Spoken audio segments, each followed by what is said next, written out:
Vous jouez à Monopoly Go ou alors vous traquez des créatures dans Pokémon Go.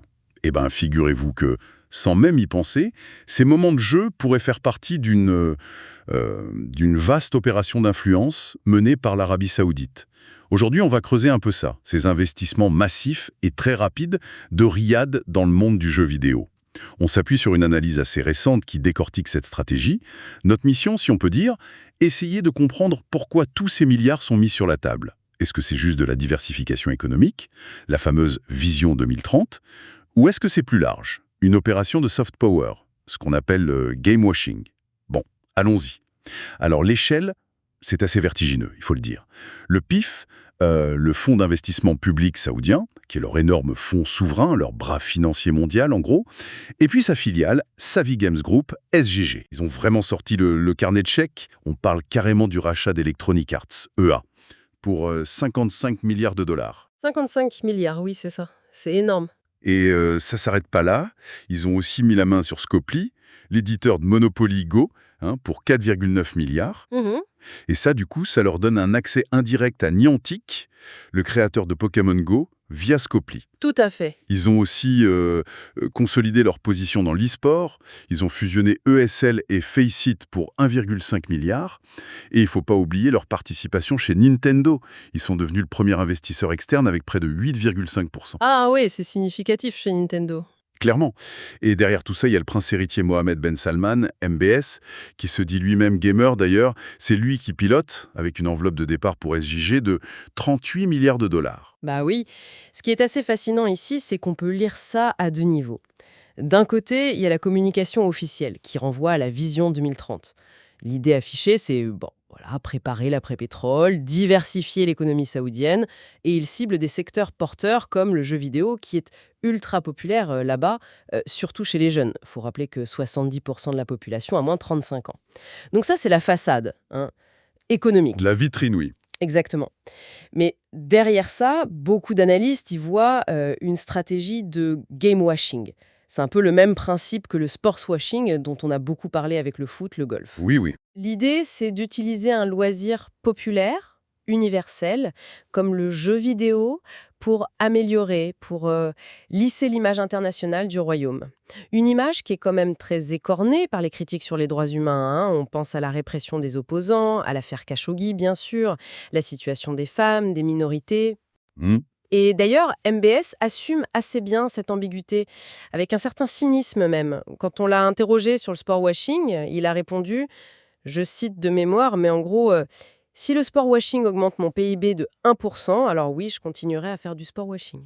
Ah oui, quand même. C'est direct. C'est très direct. Donc, posséder des marques culturelles fortes, comme EA ou avoir un pied dans Pokémon Go, ça projette une image de modernité, de puissance, loin des polémiques.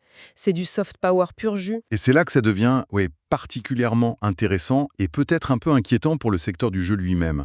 Si on revient sur EA, par exemple, le rachat s'est fait par LBO, un leveraged buyout. Alors, pour faire simple, c'est un montage financier où l'acheteur, donc ici le fonds saoudien, utilise la dette pour acheter l'entreprise. En gros, c'est EA qui se retrouve endetté pour financer son propre rachat. C'est ça. Et là, on parle d'une dette de 20 milliards de dollars pour EA. C'est colossal. 20 milliards sur les épaules d'EA, dès le départ. Exactement. Et une pression financière pareille, ça risque d'étouffer la créativité, non? On peut imaginer qu'ils deviennent plus frileux, qu'il y ait moins de prise de risque, moins d'innovation, plus de suites peut-être, et une monétisation encore plus agressive pour rembourser vite. La priorité, ça devient la rentabilité immédiate. Tout à fait.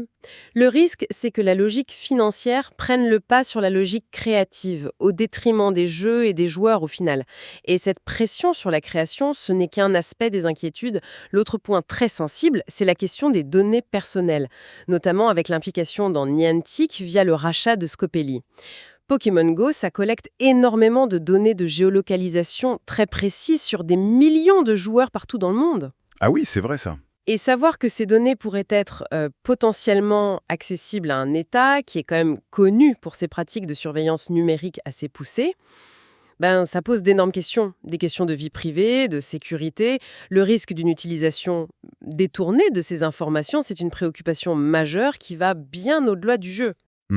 Donc, si on relie un peu tout ça, on voit bien la stratégie globale. C'est de l'achat d'influence. à très grande échelle. L'impact financier sur un géant comme EA pourrait vraiment changer la nature de leur jeu à terme. Oui, Et les questions de données avec Niantic, ça soulève un problème éthique de fond. exactement. Et il ne faut pas oublier aussi le potentiel choc des cultures. Prenez un jeu comme les Sims chez EA. C'est un jeu connu pour être très inclusif sur plein de sujets de société. Mais très progressiste même parfois. Voilà. Comment est-ce que cette culture d'entreprise, cette image du jeu, va cohabiter avec les valeurs d'un État actionnaire aux lois sociales, disons, très conservatrices?